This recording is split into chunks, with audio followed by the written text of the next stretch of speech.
texto diz assim, Hebreus capítulo 9, versículo 11 em diante. Cristo se tornou o sumo sacerdote de todos os benefícios agora presentes. Ele entrou naquele tabernáculo maior e mais perfeito no céu, que não foi feito por mãos humanas, nem faz parte desse mundo criado. Com seu próprio sangue, e não com o sangue de bodes e bezerros, entrou no lugar santíssimo de uma vez por todas e garantiu redenção eterna. Se, portanto, o sangue de bodes e bezerros e as cinzas de uma novilha purificavam o corpo de quem estava cerimonialmente impuro, imaginem como o sangue de Cristo purificará nossa consciência das obras mortas, para que adoremos o Deus vivo. Pois pelo poder do Espírito eterno, Cristo ofereceu a si mesmo a Deus como sacrifício perfeito. E eu quero que você ore comigo. Vamos orar?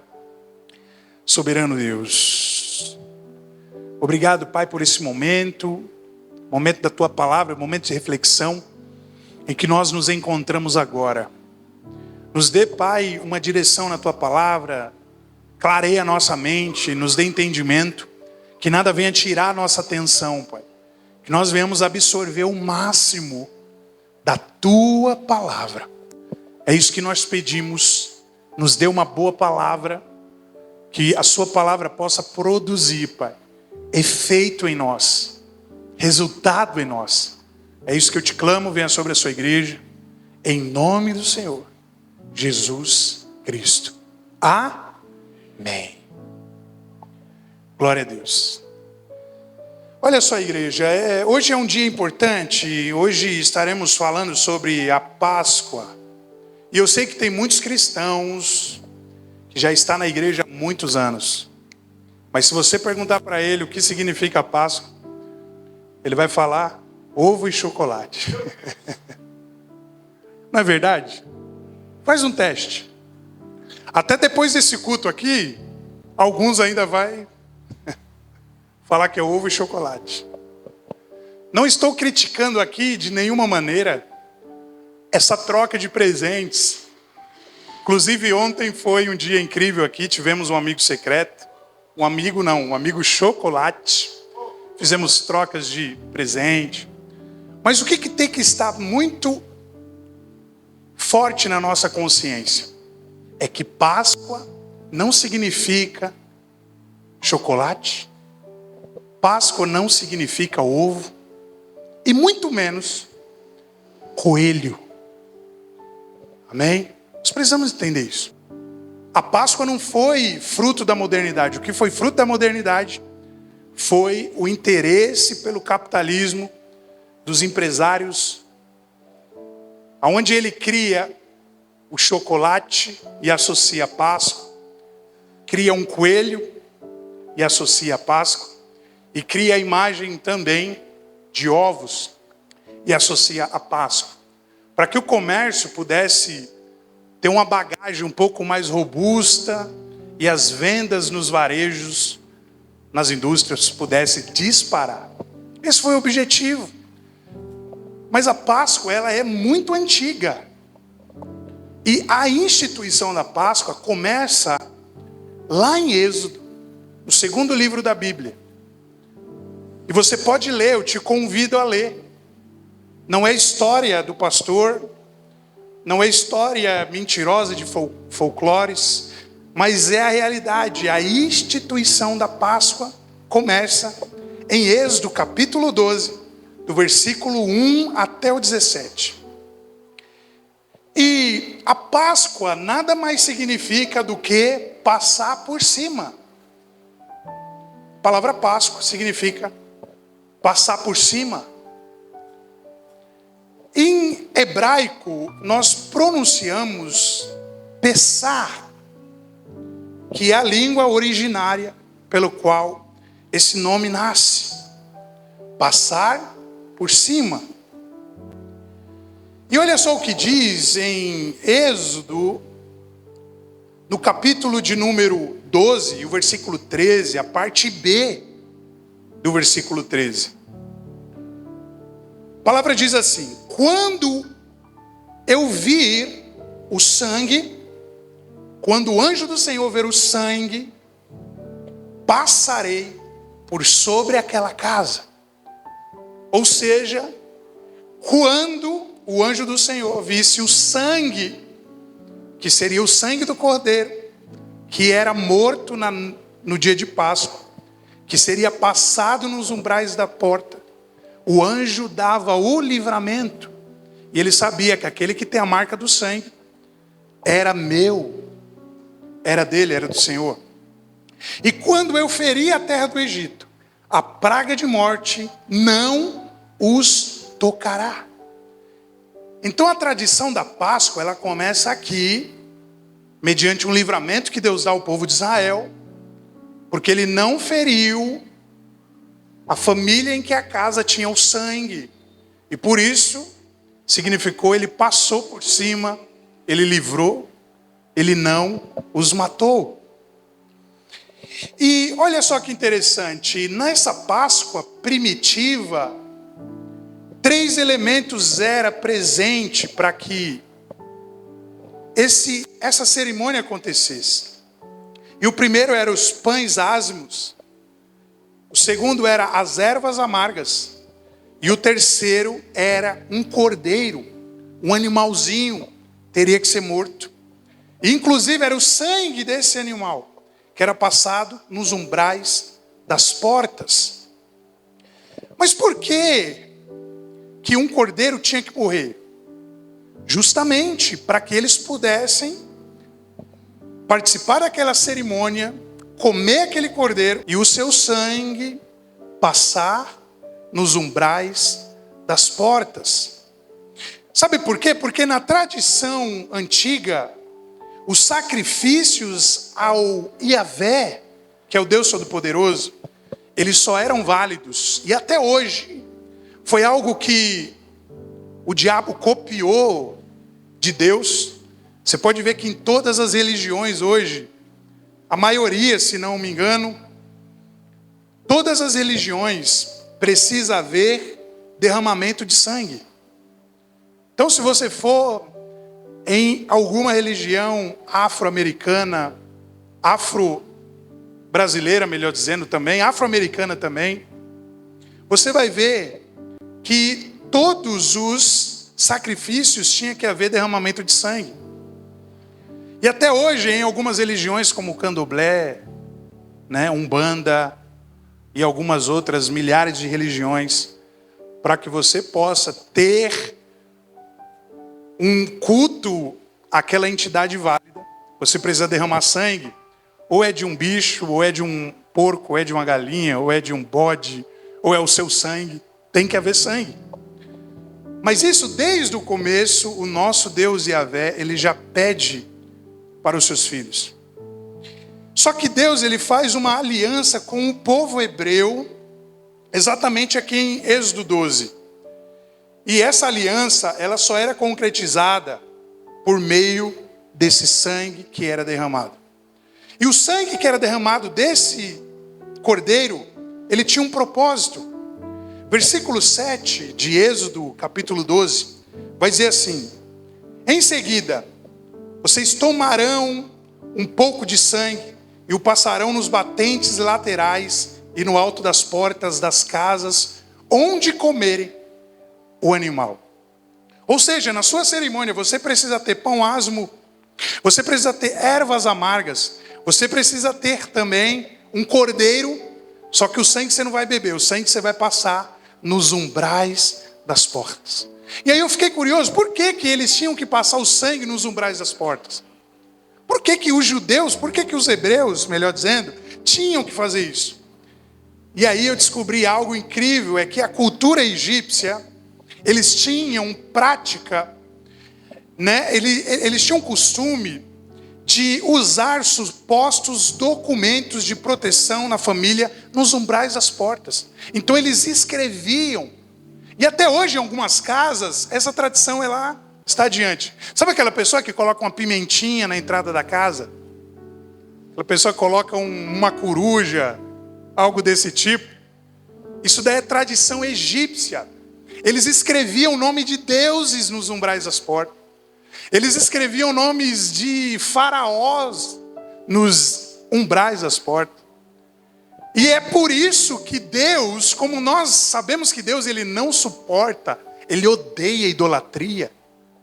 Ele fala assim: você vai pegar o sangue, que é o sacrifício, e você vai apagar todo esse passado de idolatria que vocês viviam. Porque agora vocês são o meu. E esse é o motivo pelo qual o sangue do cordeiro tinha que ser passado nas portas. Ou seja, a função do sangue era apagar idolatria. A função do sangue era apagar passado de vergonha. A função do sangue era apagar pecados. Será que você entendeu já? Qual que era a função do sangue? Apagar os pecados. Você entendeu? Então, o que acontece? A gente precisa entender que a Bíblia inteira, ela é uma única narrativa que aponta para um único homem. E o nome desse homem é Jesus. E desde Gênesis, quando Adão e Eva pecam, o que o próprio Deus faz? Esse é o primeiro sacrifício. Ele mata o cordeiro e com a pele daquele cordeiro ele faz roupas para eles. Sabe o que estava significando? Que a morte do cordeiro cobriu o pecado de Adão e de Eva. Isso tudo aponta para quem? Qual que foi a morte que cobriu o pecado? Então, mais uma vez, e a história vai se repetindo na história e apontando para esse homem chamado Jesus. Eu ouvi algo incrível essa semana que tem todo sentido. A primeira palavra da Bíblia, de Gênesis capítulo 1, é em hebraico Bereshit. E a letra B é a que se inicia. A última letra de Apocalipse é o meme. E Bet com meme se forma Ben. E Ben significa filho. Então é tudo sobre o Filho. É tudo sobre Jesus. É tudo sobre o Cristo. Todas as histórias nós podemos enxergar Cristo nelas. Em todos os livros. E esse era o motivo pelo qual os egípcios, ou melhor dizendo, os hebreus, tinham que passar sangue nos umbrais das portas. Os hebreus estavam moldados também pela cultura egípcia. Durou muito tempo para que eles viessem ser libertos após o último governador, que era judeu, que foi José. Eles ainda sofreram por muitos anos e muitas crianças nasceram, muitos filhos nasceram, muitos foram gerados. E eles tinham essa carga da cultura egípcia de também escrever nomes de deuses, nomes de entidades, nomes de faraó nos umbrais das portas. E é por isso que Deus, ele pede para que todos aqueles que tivessem passado o sangue nos umbrais das portas, o anjo da morte não iria os tocar. Versículo de número 13 vai dizer assim, de Êxodo 12. Mas o sangue nos batentes das portas servirá de sinal e marcará as casas onde vocês estão. Onde vocês estão? Quando eu vir o sangue, passarei por sobre aquela casa. E quando eu ferir a terra do Egito, a praga de morte não os tocará. A gente sabe que lendo a história, muitos egípcios morrem, muitos primogênitos morrem, muita coisa acontece. Mas tudo o que eu quero te comunicar nessa noite é que nesse momento, é que a Páscoa ela é instituída. Só que não acaba aqui. A Páscoa foi um mandamento perpétuo. E até hoje, os judeus, eles comemoram a Páscoa. Até hoje, a tradição judaica, que foi o povo que recebeu a aliança, eles comemoram, mas não é como a gente. Comemorar Páscoa simplesmente em prol de chocolate, em prol de ovo, em prol de coelho, mas em prol do verdadeiro significado. E eu creio que hoje você vai sair daqui entendendo o motivo pelo qual a Páscoa existe. Algo interessante se estende, não acaba em Êxodo 12, mas se estende ao longo da história inteira. E a gente vai ver que tudo isso se concretiza, se aperfeiçoa em Jesus Cristo. E a gente vai ver que Cristo agora, ele é o Cordeiro da nova aliança. E eu quero que você entenda isso. E olha só que interessante, na antiga aliança, a gente tinha pão sem fermento. Só que na nova aliança, o pão sem fermento se manteve.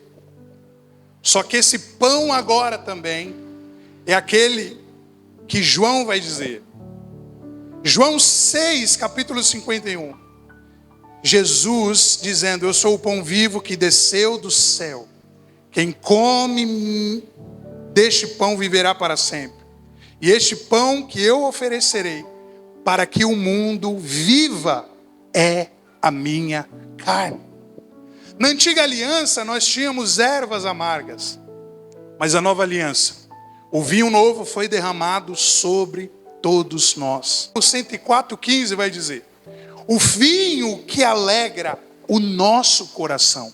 A alegria do Senhor chegou na nossa casa. E esse é o motivo pelo qual nós cultuamos, nós celebramos ao nosso Deus. Na antiga aliança também, um cordeiro tinha que ser morto. Isso está em Êxodo capítulo 12, versículo 3. Mas na nova aliança, o próprio Jesus, ele morre. E você sabe qual que é a maior representação da verdadeira Páscoa? É a nossa ceia. Porque antigamente 3 elementos estavam presentes lá em Êxodo capítulo 12. O texto vai dizer que nós tínhamos pães sem fermento, que é os pães asmos. O texto vai dizer que nós tínhamos ervas amargas. E o texto vai dizer que nós tínhamos cordeiro. Eles tinham que ter esses 3 elementos. Só que na nova aliança, o que acontece? Como tudo aponta para Jesus e se concretiza em Jesus e se fecha em Jesus. Porque a perfeição está em Jesus. Na nova aliança, que é na nossa ceia, o que a gente tem? Pão asmo. Ervas amargas foi trocada, substituída pelo vinho. O vinho novo da alegria. Mas e cadê o cordeiro? Que a gente não mata? Porque ele já foi morto na cruz do Calvário, amém? Cadê o glória? E é por isso que quando nós nos reunimos para participar da ceia, nós pegamos apenas o pão e o vinho. Porque o cordeiro já morreu. E sabe o que aconteceu? Nós não precisamos mais pegar um pano, melar de sangue e passar nos umbrais das portas, porque o sangue do cordeiro, ele já apagou os nossos pecados, aleluia. E esse é o motivo da Páscoa: livramento, libertação.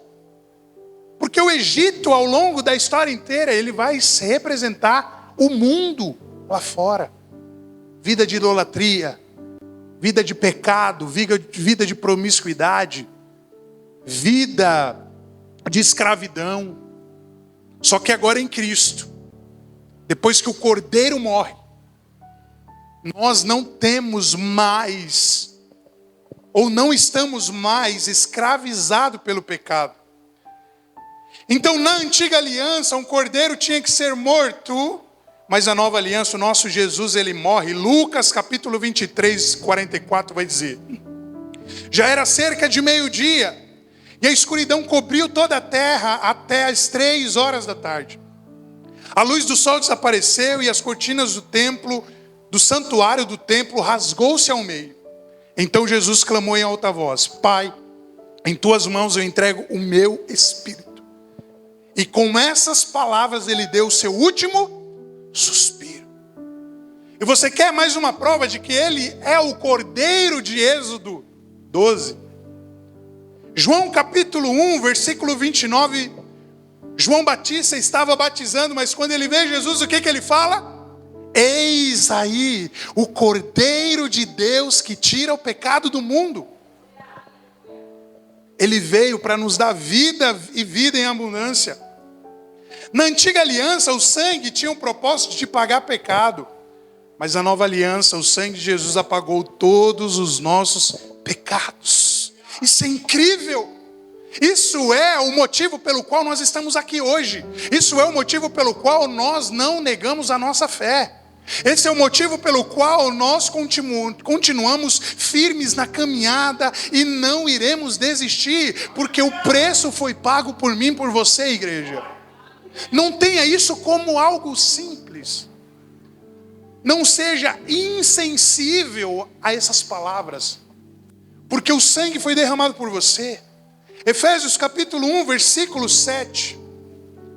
Ele é tão rico em graça que comprou a nossa liberdade com o sangue de seu Filho e perdoou os nossos pecados. Foi pelo sangue que tudo aconteceu. Mateus 26, 28 vai dizer o seguinte: porque este é o meu sangue que confirma a aliança. Ele é derramado como sacrifício para perdoar os pecados de muitos. Então, assim como lá em Gênesis, o cordeiro foi morto, o animal foi morto, e através do sacrifício daquele morto, o pecado de Adão e de Eva pôde ser ofuscado. Assim como em Êxodo capítulo 12, o cordeiro tinha que ser morto, e o seu sangue passado nos umbrais das portas para apagar idolatria e pecado. Foi por isso que nós lemos o que eu quero agora repetir mais uma vez.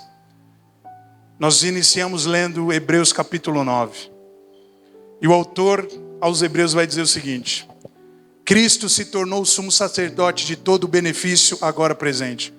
Ele entrou naquele tabernáculo maior e mais perfeito no céu, que não foi feito por mãos humanas, nem faz parte deste mundo criado. Versículo 12, entenda: com o seu próprio sangue, e não com o sangue de bodes e bezerros, entrou no lugar santíssimo de uma vez por todas, e garantiu redenção eterna. É isso que ele garante para você. É isso que ele garante para mim. É isso que ele garante para nós nessa noite. Tudo que Páscoa vai significar isso: livramento, libertação, ressurreição, sacrifício. É o momento em que nós refletimos. É o momento em que nós agradecemos a Deus. Você pode até trocar um presente, não tem problema, mas que os seus filhos, eles venham aprender o real motivo. Ensina isso aos seus filhos. Não deixe que o mundo lá fora os ensine. Não deixe que o mundo lá fora minta para eles. Não deixe que as tradições mintam para ele, mas ensine para ele. Ensine para ela. Porque esse é o real motivo. Se o nosso Jesus ele não tivesse morrido, nós não teríamos tido vida e vida eterna. Não teríamos a oportunidade de termos vida e vida com abundância. Continuando a leitura de Hebreus. Se portanto o sangue de bodes e bezerros e as cinzas de uma novilha purificavam o corpo de quem estava cerimonialmente impuro, imagine com o sangue de Cristo purificará, como o sangue de Cristo purificará nossa consciência das obras mortas, para que obedeçamos o Deus vivo. A Deus Egito, a Deus vida de escravidão. Muitos acham que viver Cristo é viver escravidão, mas não. Pelo contrário, viver Cristo é viver liberdade. E uma vida em Cristo ela precisa ser evidenciada por tudo isso, por mudança, por transformação, por mudança de caráter, atitude, e nós precisamos carregar essa essência. Deus, ele não aplaudia a vida que os hebreus viviam, mas tudo que ele fez foi tirá-los do Egito, foi separá-los para ti, como povo, como nação escolhida, povo escolhido. E a gente sabe que depois disso tudo, ele entrega a lei. Ele entrega a lei para aqueles filhos. Ele escolhe aqueles filhos, ele tira eles do Egito. E é tudo isso que eu quero te dizer, que a Páscoa representa. Libertação de uma vida de pecado, de uma vida de idolatria, para a transformação de uma vida regenerada, de uma vida de obras vivas e não obras mortas. É por isso que agora o Cordeiro, ele morre. E é isso que nós precisamos entender. O Cordeiro morreu. Algo interessante, eu já falei isso aqui de uma outra vez, é que exatamente na hora que Jesus estava sendo crucificado, e isso é segundo algumas pesquisas, alguns estudos minuciosos, como a tradição judaica se manteve com o ritual da Páscoa, aqueles que não creram que Jesus era o Cordeiro, eles continuaram com o ritual. Então, na época de Jesus, todos os judeus, eles levavam um cordeiro, levava ervas amargas, ou propriamente o vinho e o pão, e faziam uma fila para que aqueles cordeiros fossem mortos por um rabino. E a tradição vai dizer que exatamente na hora que os cordeiros estavam morrendo, o horário era idêntico ao que Jesus estava na cruz sendo morto. Isso é muito incrível. Isso prova que realmente ele é o Cordeiro de Deus que veio para morrer no nosso lugar. Você acabou de assistir um vídeo e eu já quero que você compartilhe esse vídeo, deixe o seu like, ative as notificações para quando nós postarmos novos vídeos aqui no nosso canal, o YouTube ele possa te notificar. Que Deus abençoe sua vida, obrigado por assistir esse vídeo, até a próxima, que Deus te abençoe, um forte abraço, valeu!